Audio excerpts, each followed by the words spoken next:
Assalamualaikum warahmatullahi wabarakatuh.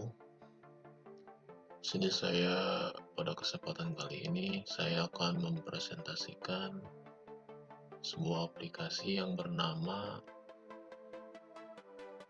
SIM Rumah Sakit Amanda. Langsung saja.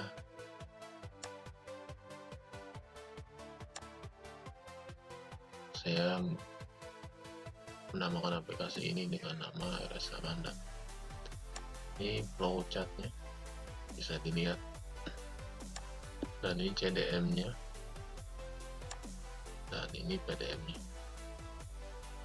Langsung saja kita buka di Chrome, aplikasinya localhost.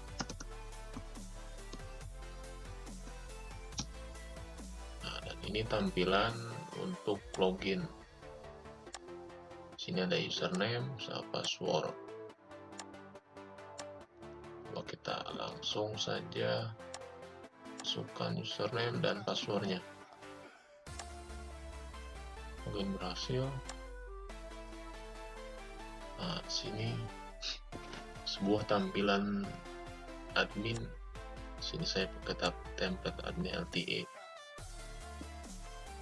Sini ada data pegawai, data dokter, data pasien, data tempat tidur, laporan rawat jalan, laporan rawat inap, transaksi, profile.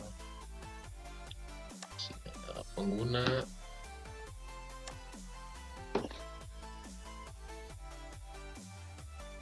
klik data pegawai. Sini ada data dari pengguna, data dari tugas. Kita klik tambah data, bani,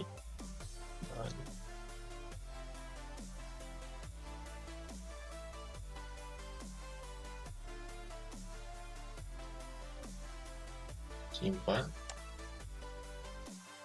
data berhasil ditambahkan. Lalu kita klik hapus.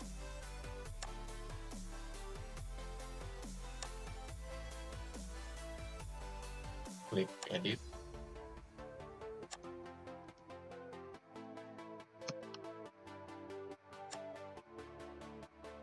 Data berhasil diubah.